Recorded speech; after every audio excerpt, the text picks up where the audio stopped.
जय जैन। मुझे तो पहचानते होंगे, मैं हूं रविंद्र जैन, पत्रकार भोपाल। लंबी खामोशी के बाद पुनः आपके बीच आया हूं और एक बात दावा कर रहा हूं कि मैंने अभी तक पत्रकांड पर 4 वीडियो बनाए हैं। मेरे चारों वीडियो आप इसी चैनल पर देख सकते हैं। गौर से सुनिए और मुझे बताइए कि मैंने क्या गलती की। यदि मैं समाज को जोड़ने के और संघ को जोड़ने की बात कर रहा हूं और ये यदि मेरा अपराध है तो मैं इस अपराध को सहर्ष स्वीकार करता हूं।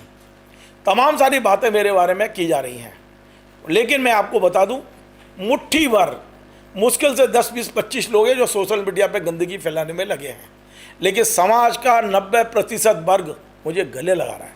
मैं जिस कार्यक्रम में जा रहा हूँ, जहाँ जा रहा हूँ, लोग कह रहे हैं रविंद्र भाई आप आगे बढ़िए, आप इस चीज़ को देख सकते हैं, कर सकते हैं, आपके बस की है।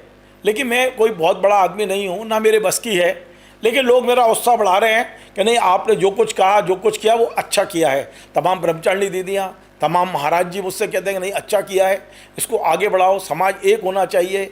आज क्या हो गया हमारी समाज को, ऐसा लगता है कि बाकी किसी की नज़र लग गई आचार्य श्री के संघ को। जो कुछ जैसा कुछ हो रहा है, ऐसा लगता है कि समाज में अब 2 चीज़ें हैं। एक है कैंची जो सिर्फ काटने का काम कर रही है, और दूसरे हैं हम जैसे छोटे से, जिसको आप सुई कह सकते हैं, जो हम तुरपन का काम कर सकते हैं, कर रहे हैं, कोशिश कर रहे हैं करने की। हमेशा सुई छोटी है, सुई की बात नहीं मानी जाएगी, कैंची की ही चल रही है इस समय। लेकिन मैं बार बार कहूँगा कि आगे भविष्य में यही याद किए जाएंगे। एक वो चिड़िया वाली कहानी सुनी है हमने कि जंगल में जब आग लगी थी तो एक नन्ही सी चिड़िया बार बार ताला हो जाती थी, चोंच में पानी भरती थी और जंगल की आग बुझाने की कोशिश कर रही थी। लेकिन तमाम लोगों ने उसको कहा कि तू तो बड़ी पागल है, क्या तेरी चोंच की पानी से ये आग बुझेगी क्या? तो चिड़िया ने जो जवाब दिया था वो जवाब मेरा भी है आज। उसने कहा था कि बेशक मैं जानती हूँ, मैं पागल नहीं हूँ कि मेरी चोंच से ये आग नहीं बुझेगी, लेकिन जब भी जंगल की आग का इतिहास लिखा जाएगा, मेरा नाम आग लगाने वालों में नहीं, आग बुझाने वालों में लिखा जाएगा। तो मैं भी बता रहा हूँ, जब भी ये संघ के बारे में, इस विवाद के बारे में याद किया जाएगा, रविंद्र जैन का नाम इस विवाद को समाप्त करने, संघ की एकता और समाज की एकता में लिया जाएगा। मैंने कोई तोड़ने का काम नहीं किया, मैंने कोई कैंची का काम नहीं किया, मैं एक सुई बनकर तुरपन का काम कर रहा हूँ, करता रहूँगा। आप कितनी भी गालियाँ दे दो, मैं करता रहूँगा। आज आगे बढ़ने से पहले एक बहुत महत्वपूर्ण जानकारी शेयर करूँगा और उसके बाद उन तमाम सारी चीज़ का भी जवाब दूँगा जो मेरे बारे में पिछले 2-3 दिन से कही जा रही है। मैं डर गया हूँ, मेरी नानी मर गई है, एक बच्ची है, मैं भी उसके बारे में भी बताऊँगा। लेकिन आज एक बहुत महत्वपूर्ण जानकारी दे रहा हूँ, जिस जानकारी ने मेरे दिमाग को हिला के रख दिया है। आखिर हम हर चीज़ की रिकॉर्डिंग क्यों करते हैं? महाराज जी के पास जाएंगे तो रिकॉर्डिंग करेंगे, माता जी से बात करेंगे तो रिकॉर्डिंग करेंगे, श्रेष्ठी वर्ग बैठेगा तो रिकॉर्डिंग करेंगे। हम कहीं नहीं छोड़ते किसी को भी, और रिकॉर्डिंग को संभाल के रखेंगे। फिर लोगों को हम डराएंगे, पुलिसिया अंदाज में डराएंगे, मेरे पास तो रिकॉर्डिंग है। अरे तुम क्यों रिकॉर्डिंग करते हो सबकी? और आपको पता है भारत का कानून क्या कहता है? बगैर अनुमति के रिकॉर्डिंग करना अपराध है, आप जेल जाएंगे। आज जो मुझे जानकारी मिली है, 3-4 दिन पहले मुझे एक श्रेष्ठी का फ़ोन आया था और उनने जो मुझे बताया, मैं एकदम चकरगिंडी हो गया। मैं आपको पहले भूमिका बता दूं। दरअसल इस पूरे विवाद को, पत्रकांड को हल करने के लिए समाज का श्रेष्ठी वर्ग आगे आया था और हमारे पूज्य वरिष्ठ मुनियों की सहमति से 7 लोगों की एक कमेटी बनी थी और इस 7 लोगों की कमेटी को यह जिम्मा दिया गया था कि कैसे भी इस प्रकरण को ख़त्म करिए, क्योंकि ये प्रकरण बहुत ज़्यादा समाज के लिए हानिकारक है। आप सोचिए, समाज के वे व्यक्ति जो व्यस्त रहते हैं, जो अपने व्यवसाय में लगे रहते हैं, संघ के प्रति उनका समर्पण है, उन्होंने अपना समय निकाला, 3-3 दिन लगातार चर्चाएं की, सारे पक्षों को सुना है उन्होंने। पहले मैं आपको ये बता दूं कि ये जो समिति बनी थी वो वरिष्ठ मुनियों की सहमति से बनी थी, मैं नाम किसी का नहीं ले रहा हूँ। और इस समिति में जो लोग थे वो 7 लोग थे। एक थे अशोक जी पाटनी, जो इस कमेटी का एक तरह से नेतृत्व कर रहे थे। हालांकि कोई नेता अध्यक्ष वगैरह नहीं बनाया था, लेकिन वो सबसे सीनियर हैं, सबके लिए आदरणीय हैं और सब उनको बहुत ज़्यादा आदर देते हैं। तो समझ सकते हैं कि वो हमारे लिए इस टीम का लीडरशिप वो कर रहे थे। उसके बाद हमारे बॉम्बे के प्रभात जी, आदरणीय प्रभात जी, मुंबई वाले। तीसरे नंबर पर थे पंकज भैया जो पारस टीवी के हैं। चौथे नंबर पे आप कह सकते हैं कि आशीष जी पुणे बहुत ही समझदार और सीजन्ड व्यक्ति हैं। इसके अलावा हमारे बीरेसी सेठ जो कुंडलपुर मंदिर के संयोजक रह चुके हैं, आचार्य सिंह के बड़े नज़दीक थे, और विपुल वर्धन जी जो जबलपुर के एडवोकेट हैं, वो भी समाज से जुड़े हैं। ये 6 लोगों के अलावा एक व्यक्ति और थे, वो थे राजा सूरत, वो आई नहीं इस कमेटी में, उन्होंने अपने आप दूरी बना रखी है इस समय भी। तो ये 6 लोगों ने पिछले जुलाई में 1 साल पहले भोपाल के ताज होटल में सभी पक्षों को सुना। 1 दिन नहीं, 3 दिन सुना उन्होंने, और सुनने के बाद इन्होंने आपस में बैठक की कि हम इस हल कैसे हल कर सकते हैं। और इसके बाद में ये पहले योग सागर जी महाराज के पास गए, फिर पूज्य मुनि सुधा सागर जी महाराज के पास गए, फिर पूज्य आचार्य श्री समय सागर जी महाराज के पास गए। ये लोगों ने अपनी रिपोर्ट पूज्य आचार्य श्री समय सागर जी महाराज के समक्ष रखी, जो मुझे जानकारी है। वहाँ एक बात आई थी कि इस पर हस्ताक्षर कर दें, तो कमेटी के मेंबरों का ये कहना था कि हम लोग बिजनेसमैन लोग हैं, ये मामला चूँकि कोर्ट में चल रहा है इसलिए हस्ताक्षर करना उचित नहीं होगा। हम सब उपस्थित हैं और सामने बैठ के रिपोर्ट दे रहे हैं, तो हस्ताक्षर की क्या ज़रूरत है।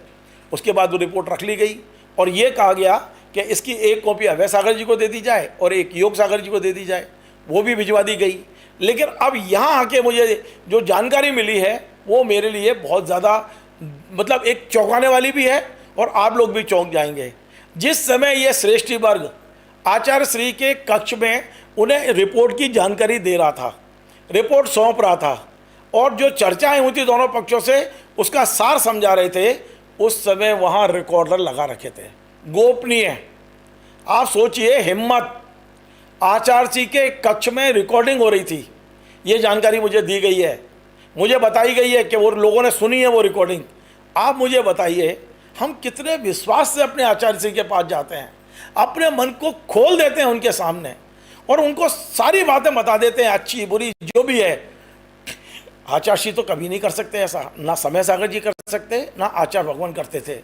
लेकिन ये हरकत किसने की कि आचार्य जी की बगैर जानकारी के उनके कक्ष में उनके पाटे के नीचे रिकॉर्डर लगा दिए गए। ये कितनी बड़ी मतलब वो है, मेरे लिए तो बहुत दुखद बात है कि हम जब आचार्य जी के पास जाते हैं तो अपने मन की सारी ग्रंथियां खोल देते हैं, और आचार्य जी सब चीज़ों को गोपनीय रखते हैं, केवल आशीर्वाद देते हैं या मार्गदर्शन देते हैं कि आपके सुधरने का मार्ग क्या है। लेकिन यदि हमारी बातों को आचार्य जी के कक्ष में रिकॉर्ड किया जाएगा, ये जो रिकॉर्डिंग की पद्धति शुरू हुई है समाज में इतनी भयावह हो गई है कि ये भी हमारे समाज को तोड़ने का काम कर रहा है। आपस का विश्वास खत्म हो रहा है, पता नहीं कौन किसकी रिकॉर्डिंग कर रहा है।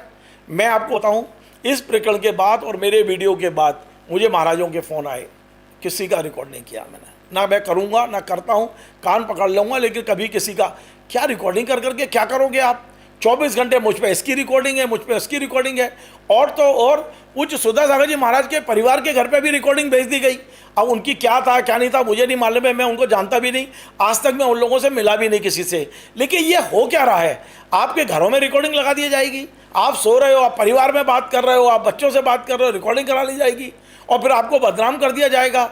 ये समाज में कौन सा एक नया फितूर शुरू हो चुका है, रिकॉर्डिंग रिकॉर्डिंग रिकॉर्डिंग, माता जी की रिकॉर्डिंग, इनकी रिकॉर्डिंग। हमने सुना कि पिछले दिनों एक रिकॉर्डिंग वायरल हो रही थी माता जी की और एक ब्रह्मचारिणी की, और यार यार करके बात हो रही थी, क्या क्या बातें हुई हैं। माता जी कह रही हैं ये प्रॉपर्टी तो आचार्य श्री की है और ये प्रॉपर्टी समाज की है।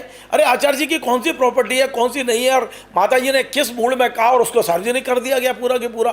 तो ये जो रिकॉर्डिंग वाला खेल चल रहा है, हाथ जोड़ के निवेदन है, आप इसको कम से कम ब्रेक लगाओ। जो लोग भी मेरी बात सुन रहे हैं, मैं सबसे निवेदन कर रहा हूँ, कम से कम आचार्य जी के कक्ष को तो छोड़ दीजिए। वहाँ के यदि मान लो हमारे श्रेष्ठियों ने बात की है और आप रिकॉर्डिंग कर रहे हो वहाँ बैठ के, और बाद में रिकॉर्डिंग बाहर सुनवाई जा रही है कि फला अशोक पाटिल जी ने ये कहा, वीरेश सेठ जी ने ये कहा, विपुल जी ने ये कहा, पंकज जी ने ये कहा, सारी रिकॉर्डिंग आप बाहर ले आए हो और अब आप प्रेशर बना रहे हो क्या श्रेष्ठी अपनी रिपोर्ट वायरल करें, श्रेष्ठी अपनी रिपोर्ट वायरल करें। मुझे पता है आप क्यों कह रहे हो ये सब, इसलिए कह रहे हो कि कल जो उन्होंने एक विचारों ने तरीका निकाला है, श्रेष्ठियों ने तरीका निकाला है, समाज को जोड़ने की कोशिश की है, आप उनके ऊपर आरोप प्रत्यारोप लगाना चाहते हो, आप उनको समाज में जलील करना चाहते हो, यही काम रह गया आपके पास, इसके अलावा और कोई काम नहीं। 24 घंटे षड्यंत्र, 24 घंटे षड्यंत्र समाज को लेके। मुझे ये बात समझ में नहीं आ रही कि आखिर समाज को हम कहाँ ले जा रहे हैं, किस दिशा में ले जा रहे हैं। श्रेष्ठियों की रिकॉर्डिंग कर ली, गजब ही हो गया है।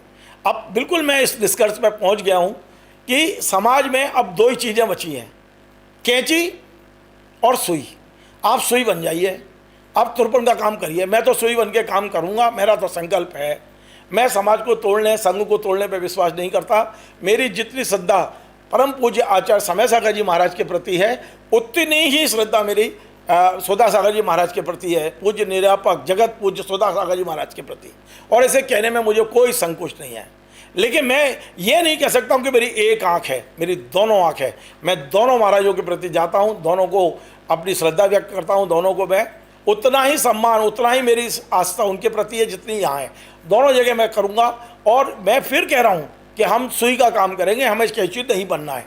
बहुत हो गया समाज में अब मैं आपको बता दूँ, ये कहा जा रहा है कि आपने चैलेंज किया था कि ये आ जाइए, मैं बात करने को तैयार हूँ। हाँ, मैंने चैलेंज किया था, लेकिन मैंने चैलेंज किया था इस तब जब मैं अजमेर से लौटा था, क्योंकि अजमेर में मुझे बुलाया था उन्होंने अजय धनगसिया जी ने, उन्होंने मैसेज किया था, मैं गया था, मेरी उनसे लंबी बात हुई, उन्हें इंटरव्यू भी दिया, मेरा इंटरव्यू बाद में रोक दिया गया। मैं जिस महिला ने मुझसे कहा है कि मैं आने को तैयार हूँ और मैं उन तमाम सारों लोगों को लेके आऊँगी जितने लोगों को मैं वहाँ लेके गई थी ताज होटल में, मेरे स्टूडियो में कोई मल्ल युद्ध नहीं होना है। और मैं फिर कह रहा हूँ, मेरे स्टूडियो में जब भी बात होगी, समाज की एकता की बात होगी, समाज को तोड़ने की बात होगी, मुझे कैंची नहीं चाहिए, मुझे तुरपन करने वाले चाहिए। आप कैंची बन के काम करिए, जहाँ आग लगाना है वहाँ लगाइए आग, मेरे स्टूडियो में आग नहीं लगाई जाएगी। हाँ, यदि आपका कोई पक्ष है, आपके बहुत सारे मर्द हैं, आप तो मुझे मालूम है ना, मैंने भुगता है आपको, मैंने भुगता है आपको। कितना झूठ आपने मेरे को लेके बोला है, मुझसे ज़्यादा तो कोई नहीं जानता ना। कितना दिमाग में षड्यंत्र चलते हैं आपके, मुझे पता है। पपोरा का लेके कितने षड्यंत्र किए हैं आपने, मुझे पता है। क्या टीकमगढ़ चले जाओ, सबको पता चल जाएगा। भैया, इन षड्यंत्रकारियों को मुझे अपने स्टूडियो में नहीं बुलाना, बड़ा क्लियर बोलता हूँ। आपकी टीम में एक आध कोई मर्द हो, हमारे अशोक वो हैं, महेश बिलेरा जी हैं, बहुत सज्जन आदमी, आए, मैं उनसे बात करूंगा, वो जो कहेंगे मैं दिखाऊंगा। वायदा कर रहा हूं चैनल पे, अनिल नेद्रा जी आ जाए, मैं उनको दिखाने को तैयार हूं। मुकेश ढाना जी आ जाए, सुरेंद्र मालतोल जी आ जाए। ये तो उस टीम के काफ़ी सशक्त हस्ताक्षर हैं, चारों मेरे मित्र हैं, चारों। अशोक भैया, महेश भैया मेरे मित्र नहीं हैं, वो मेरे लिए आदरणीय हैं, पिता तुल्य हैं, लेकिन बाकी मेरे बहुत अच्छे मित्र हैं। सबके घर पे मैंने भोजन किया, एक को भी ऐसा नहीं है। हम सब लोग एक थे, एक है और आगे भी एक ही रहने वाले हैं। कैंची कितना भी कोशिश कर ले, सुई भारी पड़ेगी, देख लेना आप, सुई ही भारी पड़ेगी इस समाज के ऊपर। कितना भी षड्यंत्र कर लीजिए आप। आज मैं इसलिए बना रहा हूँ कि आप देखिए, एक कोई बच्ची है, अक्षरा जैन नाम है इनका मोबाइल नंबर है 9203104542। दोबारा बोल रहा हूँ, 9201304542। अक्षरा जैन नाम आ रहा है इस पर। मेरे बारे में क्या क्या लिखवा रहे हो, इस समाज की बच्ची होगी, महिला होगी, मुझे नहीं पता है। महिला है, मैंने आज फ़ोन लगाया था, फ़ोन काट दिया। मैंने कहा मैं रविंद्र जैन पत्रकार बोल रहा हूँ, तो फ़ोन काट दिया उनने। मैं सिर्फ ये कह रहा हूँ, हमारे समाज की बच्चियाँ हैं, क्यों इनसे उल्टा सीधा लिखवा रही हो। ये लिख रहे हैं कि रविंद्र जैन की तो नानी मर गई है और रविंद्र जैन की हिम्मत नहीं पड़ रही है उनको बुलाने की अपने स्टूडियो। हाँ, नहीं है, मेरी वाकई हिम्मत नहीं। मैं षड्यंत्रकारियों से बात नहीं करूंगा, आग लगाने वालों से बात नहीं करूंगा मैं बात बार बार बोलूँगा, नहीं करूँगा समाज को तोड़ने वालों से बात। जो समाज को जोड़ने की क्षमता रखते हैं, मैंने जो चारों पांचों नाम बताए, मैंने इनका समाज में काम देखा है, और जिनकी बात कर रहे हो मैंने उनका भी काम समाज में देखा है। महेश बिलेरा जी का समाज में जो योगदान है, कई पीढ़ियां हो जाएंगी उसके बाद में महेश जी जैसा कोई आदमी नहीं हो सकता। अनिल नेद्रा को मैंने काम करते देखा है, बहुत शानदार और बहुत अच्छे कार्यकर्ता हैं समाज के। बेशक थोड़ा जोर से बोलता है, लेकिन मेरा छोटा भाई है। मुकेश ढाना जी मेरे मित्र हैं, हम लोगों की दुनिया की कोई ताकत दूर नहीं कर सकती है। आप सुरेंद्र मालतोन जी, पिछले दिनों जब मैं गया था तो उनके घर ही भोजन किया था। तो मैं, समाज के लोग हैं, हम लोग सब एक हैं। आइए ना, उनका पक्ष होगा वो मैं सुनाने को तैयार हूँ। लेकिन जो आग लगाने वाले हैं, जिनने तय कर लिया कि हम तो समाज को तोड़ करेंगे, उन्होंने सुपारी ले ली है, ऐसे लोग मेरे स्टूडियो में प्रवेश नहीं कर सकते, ना मैं करने दूंगा। और मैं तो जयजनन नहीं करता, बात क्या करूंगा। मैं पिछले 3-4 साल से जयजनन नहीं करता ऐसे लोगों से, तो मैं बात क्या करूंगा अपने स्टूडियो में। बड़ा क्लियर बोल रहा हूँ, थोड़ा बुरा लगेगा, लेकिन आत्मचिंतन करना कि आपने मेरे साथ धोखा क्यों किया था, मेरे साथ षड्यंत्र क्यों किया था। समाज के लोगों को बिठा लीजिए और बता दीजिए कि आपने षड्यंत्र क्यों किया था मेरे खिलाफ। मेरा यूज़ किया गया कि सारे मामलों में मेरा यूज़ करोगे आप और फिर थ्रो कर दोगे आप, ये तो नहीं होने दूंगा मैं पुनः पत्रकांड के मामले में फिर कह रहा हूँ, मैं ये वीडियो बना रहा हूँ, हो सकता है मुझसे कुछ त्रुटि हुई हो तो क्षमा चाहता हूँ, लेकिन मेरा उद्देश्य सिर्फ और सिर्फ संघ और समाज को बचाना है। हमने बहुत जहर बोलिया, अब मत करिए। और मैं आपको बता रहा हूँ, कैंची रद्दी की टोकरी में देखेगी, आपको समय आने पे बताऊंगा मैं। कैंची रद्दी की टोकरी में देखेगी, कोई पूछने वाला नहीं होगा। काम तो सुई आएगी जो तुरपन करेगी, जो सिलने का काम करेगी। हम सुई बनेंगे, हम सिलेंगे, इस समाज को बचाएंगे, संघ को बचाएंगे, संघ की एकता को बचाएंगे। कोशिश तो करेंगे उस चिड़िया की तरह जो जंगल की आग बुझाने की कोशिश कर रही थी। सफलता असफलता ईश्वर के हाथ है। जय जय हिंद।